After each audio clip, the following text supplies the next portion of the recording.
là, nous avons des condamnés qui sont là à ce pays. Alors, la CPI s'occupe des transports, et de la visite de la famille des condamnés qui sont en ce pays là-bas. Alors, il y a de ces condamnés qui sont ici, par exemple, ici à Bunia, qui sont condamnés ici à notre prison centrale de Bunia ici. Pourquoi l'État ne s'occupe pas de leur famille, transporter la famille, disons la famille, la maman et les enfants, les visiter par exemple les condamnés qui sont tout proches ici, par exemple ici à Bunia, et ils s'occupent seulement des condamnés qui sont à la CPI là-bas. Bon, c'est ça ma préoccupation principale. Pourquoi ne pas s'occuper aussi de nos condamnés ici, emporter leur famille, aller visiter même une fois dans leur vie, même une fois pendant une année. C'est ça ma préoccupation principale. Je vous remercie.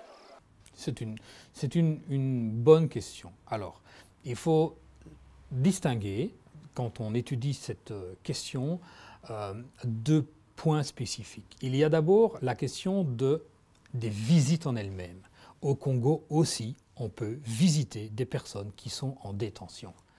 Donc, qu'est-ce qui est différent exactement? C'est qu'à la Cour pénale, nous facilitons en payant, en fait, le voyage des familles, généralement l'épouse et les enfants, pour venir ici voir le mari, l'épouse, si éventuellement un jour on a une maman qui serait en détention. Ce n'est pas le cas aujourd'hui. Et dans ce cas-là, on facilite ce processus-là.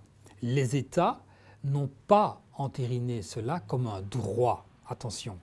Autrement dit, nous avons à nous battre chaque année pour demander à des États une sorte de contribution volontaire des États pour nous donner de l'argent pour permettre ces visites.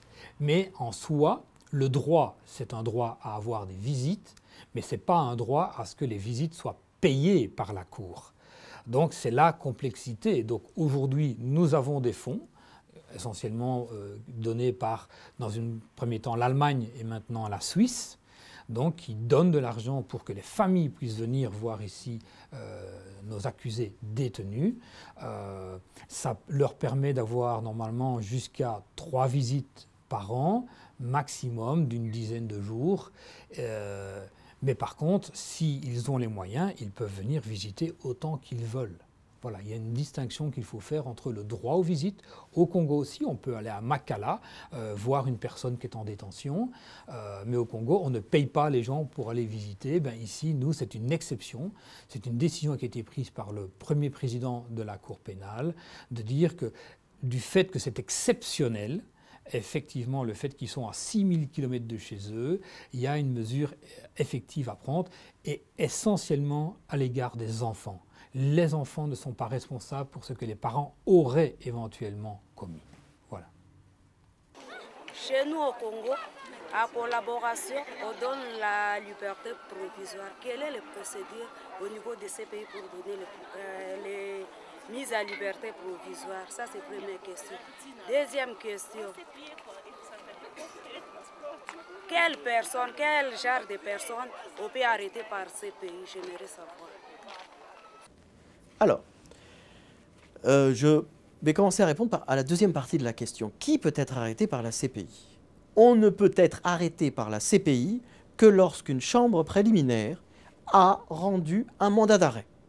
Lorsqu'une chambre préliminaire émet un mandat d'arrêt, elle ne peut le faire qu'à la demande du bureau du procureur, après enquête du bureau du procureur, et seulement s'il existe des motifs raisonnables de croire que cette personne a commis certains crimes qui sont mentionnés dans la requête du procureur, certains crimes qui relèvent de la compétence de la Cour, alors là, la chambre préliminaire peut décerner un mandat d'arrêt. Si elle décerne un mandat d'arrêt, ce mandat d'arrêt est ensuite remis à tout un tas de pays, des pays en général qui sont des États parties. Les États parties doivent arrêter la personne s'ils reçoivent un mandat d'arrêt de la Cour.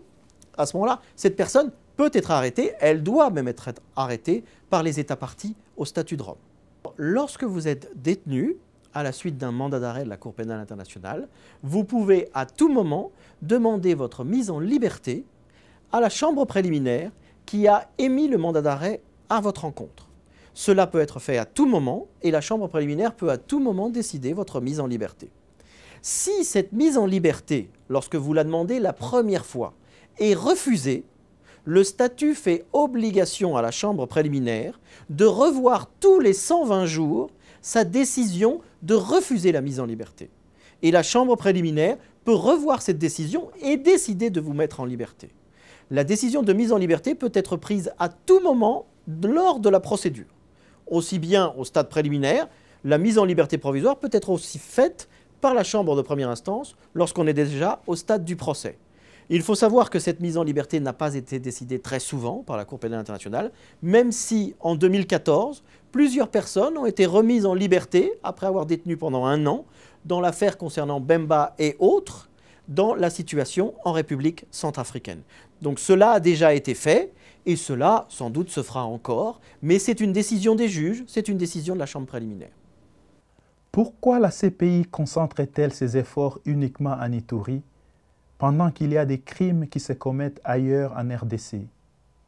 Par exemple, les Bakatakatanga, les Maïmaï, etc.